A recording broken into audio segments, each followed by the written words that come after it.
has won 9 straight, the Big 12 title, and are ranked 7th in the nation. 14th ranked Auburn awaits. The All-State Sugar Bowl, Monday, January 2nd at 8:30 Eastern on ESPN and on ESPN Radio. Happy holidays, everybody. It's Mike Ryan. And if you're surprised to hear me, so am I. Yep. Really. Yep. I was out till 2 in the morning with Amin El-Hassan, not thinking I'd have to be on the air at 9 a.m. However, I did show up early, thinking that this may be a possibility. Yeah, good job. Chalk it up to experience. Yep. Or what have you. Yeah. So, I guess what we're going to do here is we were supposed to have Tom Izzo on yesterday to yell at him. Yeah. Because he was supposed to come on this year and play his accordion. Last year, that was a huge hit. Yeah. I mean, one of the all-time moments. Loved it. In our show's history. A great one. Yeah. A great one. So we wanted to bring him on yesterday to yell at him because he didn't want to do it again. And obviously, sequel's probably not going to be as good as the original there. He only knows a few songs. We pretty much covered them all last year. So he'd basically just do it again. Probably not be as fun. So I don't blame Tom Izzo for not wanting to come on. However, I do blame him for not coming on yesterday, getting yelled at, and using that as a means to replay what I'm about to replay for you right now. Okay. Which is a classic show moment. Tom Izzo joining Dan Stu and our wonderful shipping container that's been thrust into hosting a local hour with Zero Heads Up. Yep. Last year, doing a bunch of Christmas carols on his accordion. Please enjoy. We're here for one thing, and it's not to hear you talk, okay? All right, hold on. I got my SID. Going to hold the phone here while that's I'm trying to get ready. Judgment free. Just do it, Coach. Judgment free. Jingle Bells is the beginning of the concert. Let's go. All right, you ready? Yeah.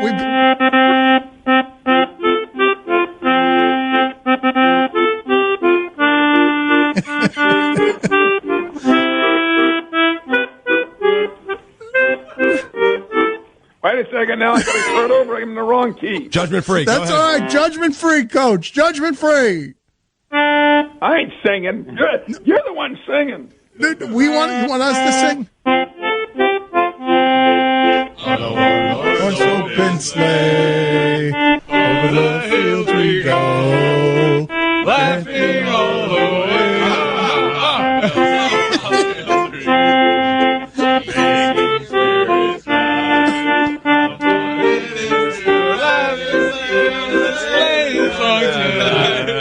Oh, jingle bells, jingle bells, jingle all the way. Oh, what fun it is to ride in a one-horse open sleigh. Hey! Jingle bells, jingle all the way. Oh, what fun it is to ride in a one-horse open sleigh.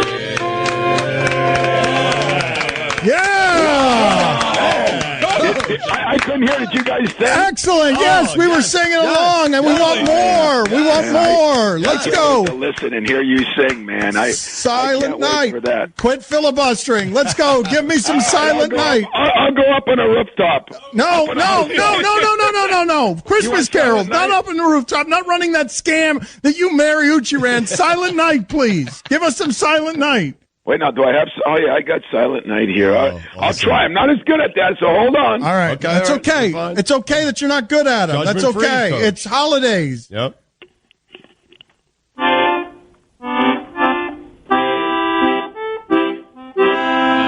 Silent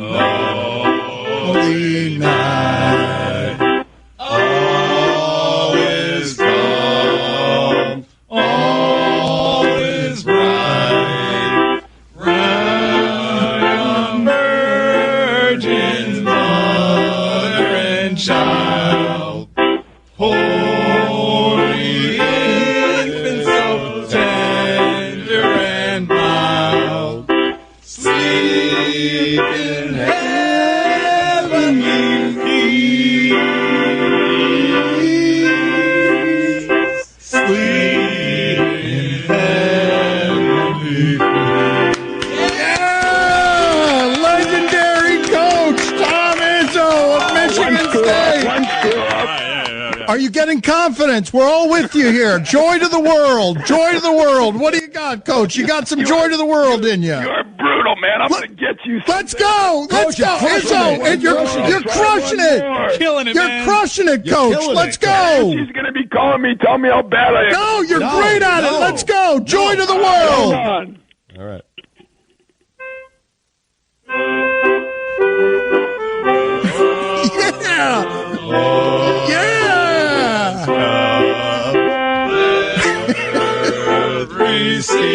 Receiver King. Every heart prepare him room, and heaven and nature sing, and heaven and nature sing, and heaven and nature.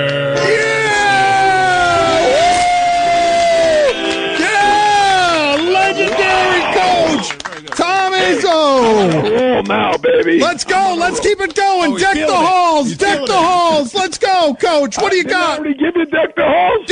Did you? No, you didn't do Deck the Halls. You did Silent Night, Jingle Bells, and Joy to the World. You don't want up on a Deck those halls. Deck the halls. Deck those halls. Yes. Let's go. Deck them. We'll get. All right, I'm going to try it. All right. We'll get up on a rooftop in a second.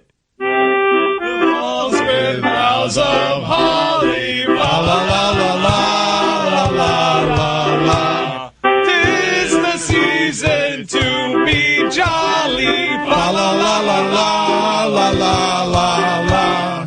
Don we now our gay apparel, la la la la la la la la. Troll the ancient Yuletide carol, la la la la la la la la. Big finish, Coach. Let's go. Send them out wanting more. Let's go. Up on a rooftop. Let's go, Coach. Send them out with your big finish. Now. Yeah. This is the closer. Let's go. Mariucci on my shoulder. This is the closer. This is the closer. Very excited. I love this, Coach. This coach is the best. Oh, he's- This is such good recruiting right here. Out comes good old Santa Claus, down through the chimney with lots of toys, all for little good girls and boys. Ho, ho, ho, who wouldn't go? Ho, ho, ho, who wouldn't go? Up on the housetop, click, click, click, down through the chimney with old Saint Nick. Now you know how he got Zach Randolph to go to school there. That is how he got Draymond Green to go to Michigan State right there, the closer. You know what I did? I serenaded his mother. That's a good point. All right. So, that was good. Yeah, good segment. Good start. We killed a segment. Yeah. On the fly. 2 more. A very shipping container Christmas to you. Yeah. So coming up next, more stuff that we're putting together on the fly because they just threw us on the air because someone done messed up. But coming up next, more fun. And also, by the way, you guys can text the show at 67974. I will not be reading it as I'm inundated going through our archives trying to put together an hour of content. So more Panic Mike Ryan coming up next. Hey listeners, this week on The Low Post, we have ESPN's Brian Windhorst on the new collective bargaining agreement in the NBA, mediocre teams, trade rumors, and a lot more. Don Batard. This guy's writing in, and the bashing of the Heat continues on the local hour. 560, here I come. Stugotz. I feel like every day for many years I've read the exact phrase on this text, 560, here I come. And if I could read this guy's text history, I imagine I would have thousands of threats of leaving us that never actually leave us, that return every time to announce 560, here I come. Don't threaten us. Just leave. This is the Don Batard show with the Stugotz on the ticket. We're here now. And it's a good thing that I showed up early because, it just basically would have been Chris Cody and Roy. And I don't know if you, remember Wayne's World, that scene where Wayne quits and Garth is just, left on camera. And he's like, and it looks like that scene in Scanners. So, I'm here. I'm replaying stuff. We're putting it together on the fly. I think Amin's going to join me for the last segment so we can talk a little bit about what was a really interesting game last night at the AAA. Justice Winslow finally has a performance that you can say, yeah, worthy of a lottery pick. Maybe we can build around that guy. James Johnson, the whole team was great. Anytime you win, coming back down from 19 points. It was a really good atmosphere out there. The Shaq thing was classy in parts, interesting in parts. I don't think the crowd was like super into it, so we'll talk about that with Amin for the final segment. But in the meantime, I want to play possibly my favorite segment of the year here as we close 2016. This was all Dan. It was a terrible idea to start. But we got into an entire last hour of the show that was basically just terrible Sean Connery impressions. Sebastian Bach joined us for an interview. He basically did the entire interview as Sebastian Bach. We put it all in like sort of one cohesive segment for your listening pleasure. So here is my favorite couple segments from this past year, the Sean Connery bad impression experience. Enjoy. I think this idea of taking Sean Connery impersonators on the phone is one of the worst ideas I've ever had. I mean, this is the time you're going to take phone calls? That's right. So I'm pretty sure this is going to be terrible, but we'll see. We don't mind swinging and missing around here. Some people have pointed out that Mike Ryan's Sean Connery sounds like a sort of sleepy demon of debate. Do you think the Raiders are for real? No, sleepy. No, that still sounds too excited. But you can hear it in there somewhere, right? Like the demon of debate at a spa day is what Amin is writing in, like cucumbers on his eyes, just sort of sleepy. How do you believe Derek Carr's going to respond to that pinky injury? Money punny. By the way, I found the quote. I found a Vulture piece. Here's the exact quote from Sean Connery on hitting women. Quote, I don't think there is anything particularly wrong with hitting a woman, he said. An open-handed slap is justified. If all other alternatives fail, there has been plenty of warning. Then you can open-hand slap, according to Sean Connery.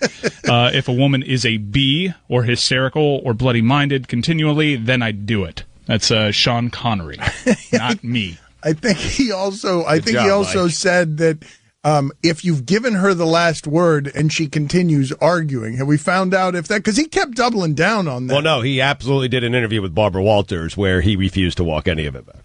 So, I mean, that's kind of amazing.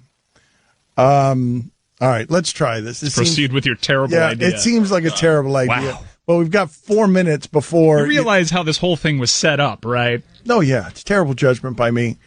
Man, we haven't gotten in trouble as a show in a long time. And if you're not getting in trouble, you're not doing a very good show. Now, you need to get in trouble for the right reasons. This is not that. You can get in trouble for doing a bad show, too. Yeah, this is not the right, like, let it be stated for the record. There are worthy causes to get in trouble for. Right. This would not be one of them.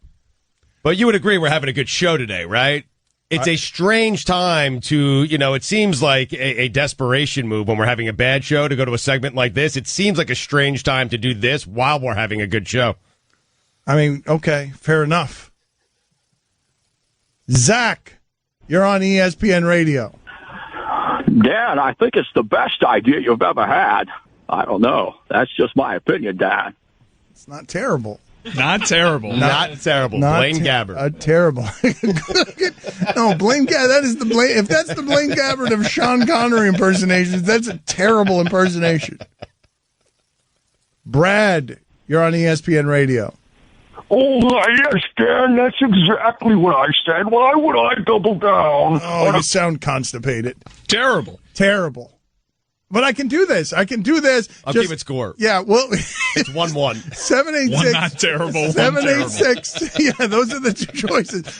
We are rooting for Sean Connery impersonators to have more not terrible than terrible before we get to the threesomes with strippers and the mounds of cocaine.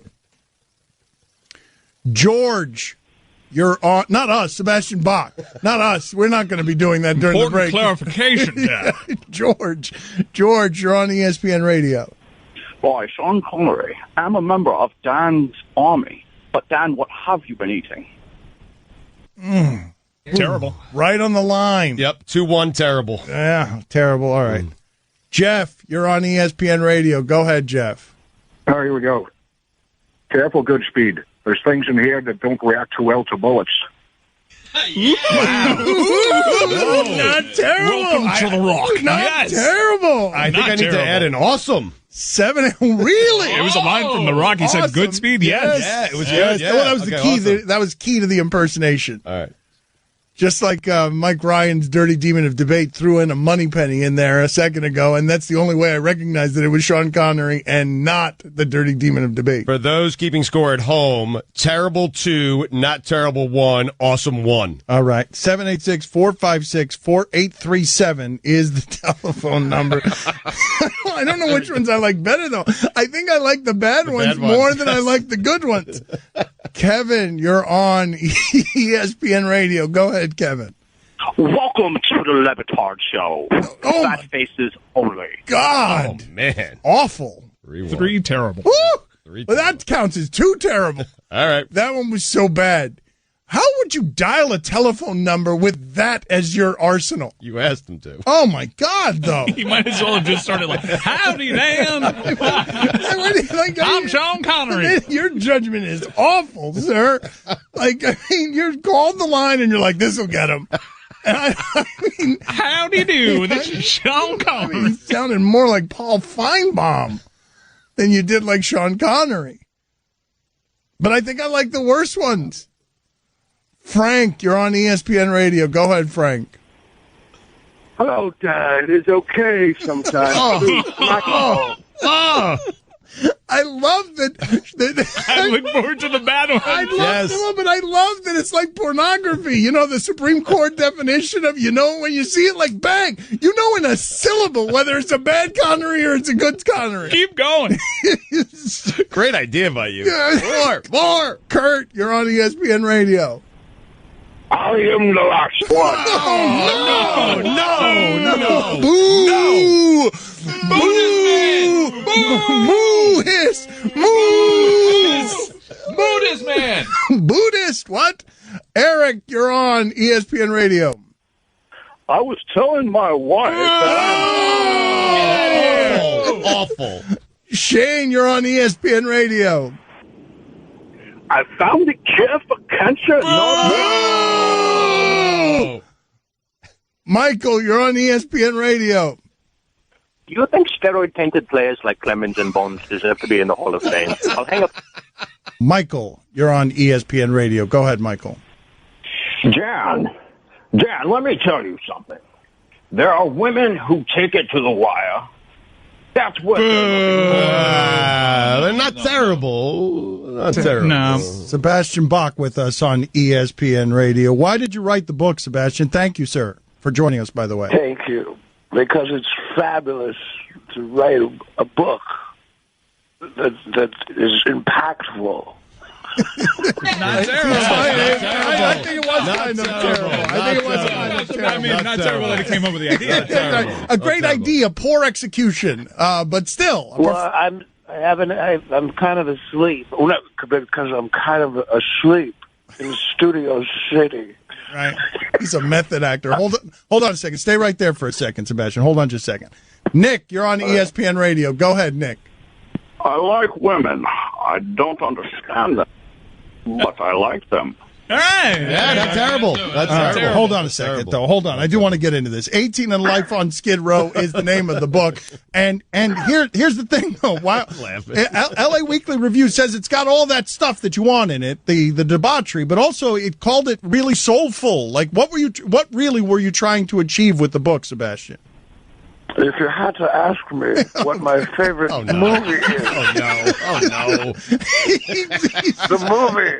The name of the movie would be called Octopussy.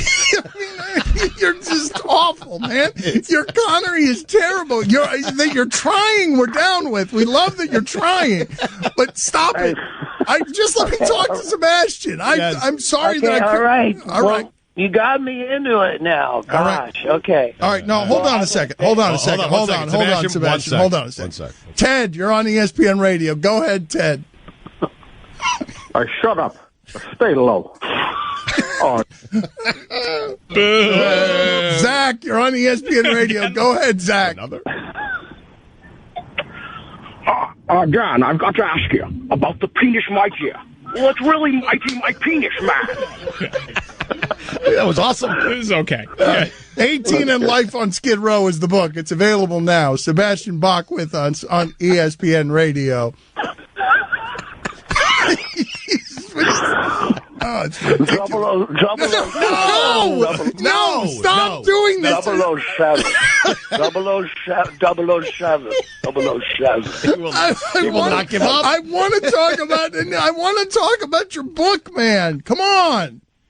My favorite cologne is Old Spice.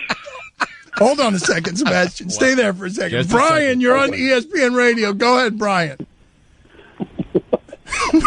Brian, So go. you want Capone. If you want Capone, if he pulls your knife, you pull a gun. If he puts one of your men in the hospital, you put one of his in the morgue. Wow. That's how you get Capone. Yes, Sebastian. Walk. Yes. Well awesome. done. And Sebastian, that's how you do it. That's how you do it, Sebastian. Yes. That's what my friend said. His name is Truman Capote. All right, hold on a second. Hold on. Hey, yes. Hold on. This is fun. This is the best interview I've ever done. Paul, you're on ESPN Radio. Go ahead, Paul. You're the man now, dog. Sometimes it's the line. It is. The line is important. The line is important. It is. Gosh. Shut up. Joe, you're on ESPN Radio. Go, Joe. Hey, it's me, Sean Connery. I diddly ho. What is that? Boo! All right, let's get to the book. All right, Seabass. The book. Yes. 18 and Life on Skid Row. Yes. Threesomes Well, with strippers at 15 years old. Threesomes with strippers at 15 years old. How the hell does that happen? Well, it was a different time. That's what I can tell you. Oh, but no, what does that mean? The 80s? Yeah, if you remember it, it was definitely a different time. It was a lot of fun. Maybe too much fun. Maybe too much fun. Right? Getting better, though. And we were ingesting all sorts of substances. No, it was a fun time. The book just came out a couple days ago. It's got great reaction to it, and it's very thick. It has many pictures, and it details our tours in Skid Row with Bon Jovi and Motley Crue, Guns N' Roses, Metallica, and some other bands as well. Who was the most fun to tour with? The most fun probably would be Pantera. They were a lot of fun, I guess. Yeah. And a short answer. But when did you think to yourself, with any of these people that you toured with, did you really dislike any of them? Did you get, like Guns N' Roses? Axl Rose would strike me as someone who might be difficult. No, he was always very, very nice to me, and we toured extensively. Even my solo band up until 2010, we were touring together. I got to play with them in Vegas on the reunion show. I got up and sang with them, and he's not difficult. But then again, I don't know what that says about me. Right, because you were difficult, right? Because you were they fired you. Didn't Skid Row fire you in the mid-90s? Yes. Yeah, they did in 96. Yeah, in 1996. Look at, he loves this so much. Hold on a second. Hold on. Travis, you're on ESPN Radio. Go ahead, Travis. Alex, I will take the rapists for 1,000. Yes, suck it, Trebek. Shane, you're on ESPN Radio. Go ahead, Shane. Falcons, Raiders, collision course, Super Bowl. Wow, awesome. Sebastian, will you come back on with us tomorrow? We ran out of time. Yeah. All right. We need time with you. Yeah, we need time with you. I want to talk to you. That was great. That was excellent. All right. But are you sure? Like, because we really want to talk to you, so we need you to come on tomorrow. We'll call you back tomorrow because we made a mess of this Okay, segment. I'll talk to you guys at 7:45 a.m. tomorrow. I can't wait. All right, your time. That's fine. Let's schedule that. All right. Thank you. Thank Bye. you. Okay. Turns out Sebastian Bach was being sarcastic there, and Dan Stugotz didn't pick up on it. But that was a mess of a segment. Sean Connery impressions, Sebastian Bach interview, Sebastian Bach doing a Sean Connery impression. Mess of a segment on a mess of a show on a mess of a local hour. That's right. That was sprung up on us by surprise. So, Merry Christmas. Happy holidays. Next segment, we're hoping for Amin El Hassan to be in here, and maybe we can get some Heat Talk in before we hand it off to Sarah Spain and Amin, who'll be filling in for Dan and Stu on the national show. More coming up next. College football lives here. One win from a perfect season. MAC champion Western Michigan sets their sights on Wisconsin. Wow! Can they knock off the Badgers and one of the nation's fiercest defenses? Throw downfield. Oh, and it's picked off. Stepped in front of the receiver. Intercepted. The Goodyear Cotton Bowl Classic. Coverage begins Monday, January 2nd at 1 Eastern on ESPN and on ESPN Radio. Don Batard. I've been watching this show about swords where they make swords out of like junkyard material on the History Channel. I'm hoping there's some new episodes of that I could see on demand. That would be nice. Forged in Fire, it's called. Stugotz. They give you like a random thing, and you have 3 hours, and you need to forge that piece of metal, whether it's like a spring from a truck or like just a random piece of like tractor, and you need to get that into like part of a blade that they give you. So then, after that, they eliminate the person that hasn't done that the best. There's 4 people when you start. And then the next round, you need to give it a handle, and then they eliminate someone from there.